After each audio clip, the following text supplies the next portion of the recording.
Manhattan. Yes, I am. Y'all talking about what restaurants? I'm like, man, I just walk around and find something, walk in there. Some of the best food I've ever had. Peter Schrager, Kyle Brandt, my name's Kay Adams, and it's time for the Lead Block. Lead Block. Lead Block. Let's do it. We've got your fast food football here on a Wednesday. The Cowboys, we're going to talk about them. They've won 4 games. They are on fire. Are they the real deal? And after losing week 1 to the defending champs that play tomorrow night in Philly. Now the Cowboys, have the second best offense in the league. Amari Cooper said this week they've set their sights on something big this season. Our mindset is on a championship. To be a championship, you want to be clean. Like as an offense, our goal should be to score every drive. When you score every drive, how can you lose? You know, when you're on a roll like this, it's just you start thinking about a Super Bowl. You know, I mean that's just the reality of it, and you start to want it more and more and more and more the closer you get. I'm still blinded from that chain, Amari. Yeah, woo, yowza. I don't hear from him much. I like that we have a little soundbite from Amari Cooper. He's thinking Lombardi, but they better not look past Sunday. They head to Foxborough to take on Bill Belichick and the New England Patriots. Never easy, especially there. How can the Patriots upset the Dallas Cowboys in Week 6? Would it be an upset? I don't even know. Yeah, if you ask Amari, they're going to win the rest of their games. I can't believe Amari Cooper said that. Super Bowl talk. Yeah, he doesn't talk much. I like it. They deserved it, but if you're on the Patriots, they're coming into Foxborough where you have 6 banners hanging, and we need a star. We need a star for the Patriots. Just get him in here. This is the guy I want to have a star day. This is the time. The Cowboys, here he comes. Yeah. Come on, Mac. Walk that walk, Sheriff. That's the Patriots just drafted him seconds earlier, and they drafted him for evenings and afternoons like this. Star games for the Patriots. Now, Mac Jones is taking some fire. He's been taking some fire this week. A notable ex-AFC coach said that he's got a pea shooter arm. He compared him to Danny Werfel. If you follow football, it's a very loaded comments. There's a club of guys, Danny Werfel, Ken Dorsey, our Fred Chad Pennington, who are great football men who got accused of not having the arm strength. You got to chuck it this week, my man. Mac Jones, you did it plenty at Alabama. I can pull up 50 different highlights of you going downfield to Devontae Smith. The 6-yard pass on 3rd and 11 against the Cowboys offense is not going to work this week. The Patriots are 26th in scoring points. I know they're not exactly the greatest show on turf when it comes to perimeter weapons. Jonnu Smith can get downfield. Nelson Aguilar can get downfield. If you're doing the pea shooter thing like they say you are, you're going to lose this game by 20 points. The Cowboys offense is too good. Their defense is too fast. Mac Jones, I need a little bit of a star turn from you tonight, my man. I love it because this is the beauty of our show. You come out there, you say, I need you to throw it. And you agree. I disagree. Peter! They're doing this thing on offense, and maybe it is just pea shooting or game managing, but they are in these games, and they are keeping these offenses off the field. What he did against the Tampa Bay Buccaneers was one thing.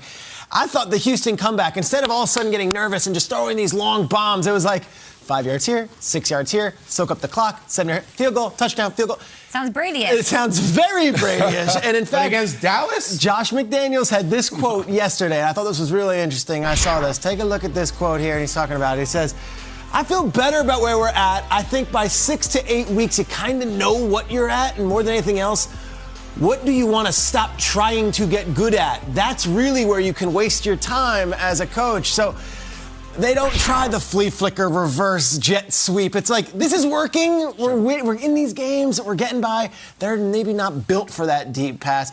And it would really help if these running backs would stop fumbling the darn ball. If you've been watching these Patriots games, it's one week after another. This was, we got our rookie, Ramondre Stevenson, his first career game.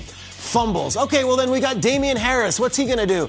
Running backs. This is not Patriots football. All Belichick says is, pass protect, move the chains, do not fumble. Here was the big pass play to Taylor. It's like, all right, we got all these great fumble. And then last week was just the wildest one. At the end of the half, Damian Harris put this one away. Let's go into halftime with a lead. Go. Fumble at the goal line. And that's what, 4 fumbles from their running backs group through 5 games. That's not Patriots football. So it sounds very boring, Kyle. It does. Take what they're giving you. Move the chains, keep that Dallas offense off the field. They can win this game. Yeah, take what they give you. Don't give them the football, right? I mean, you showed it. All of those fumbles. Dallas defense will give up yards, and I think the Patriots will have a chance to run the football and throw it around.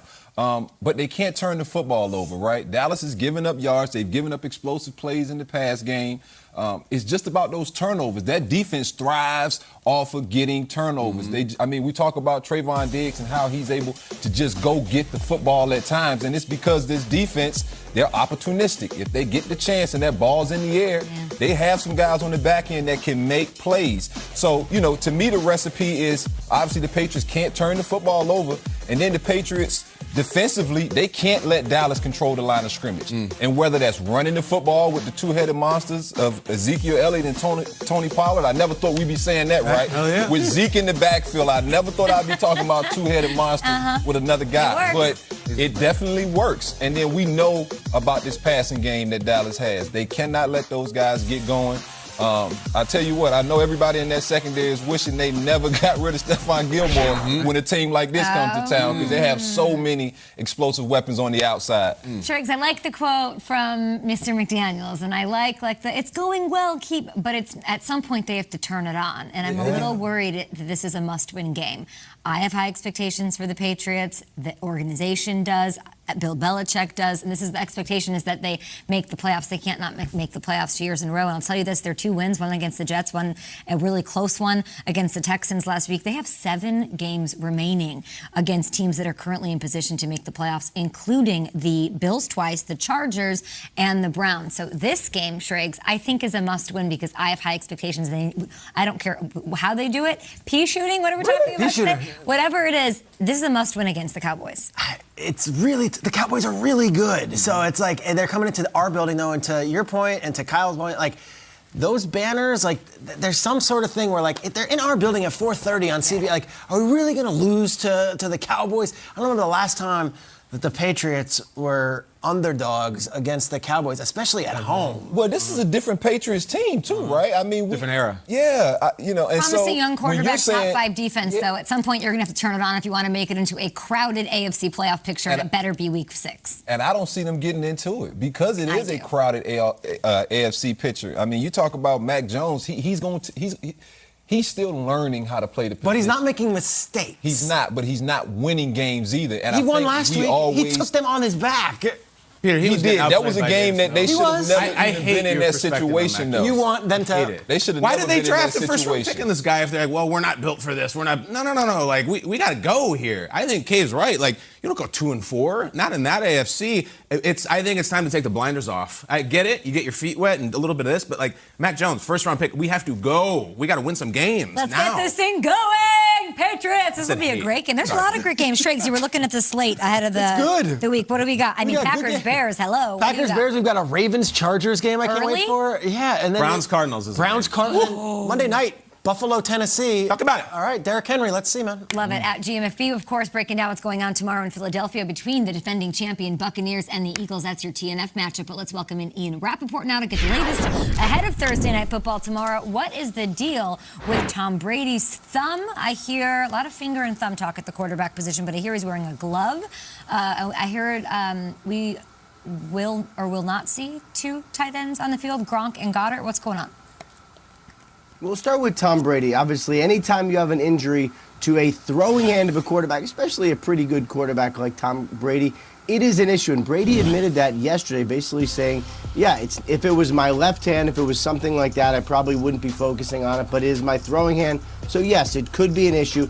It is a thumb. We saw him icing it. You actually saw it right there on the sidelines a couple days ago. Brady said that he believes the pain associated with this is going to probably be gone in a day or 2. Not a serious injury at all. So not nothing, but not serious. Has been limited participation the last couple days. Should be good to go on Thursday. Remains to be seen about Rob Gronkowski, though. Remember, he had several fractured ribs and also a tiny puncture in his lung. He's missed the last 2 games. They were holding out some hope they would be able to practice before Thursday night's game. He has not practiced yet. Bruce Arians said it would be close. As of right now, just based on the practice participation, doesn't look great, but we will see if Gronk is able to get out there and practice today. Meanwhile, Dallas Goedert, the tight end for the Philadelphia Eagles, their opponent, also does not seem like he is going to play on Thursday night. Tested positive for COVID-19. He popped up on the COVID list yesterday. He would need 2 negative tests 24 hours apart to play. That would mean he would need a negative test today and then one tomorrow and also have no symptoms seems pretty far-fetched. I would say unlikely, possible, but pretty unlikely they have Dallas Goedert on Thursday.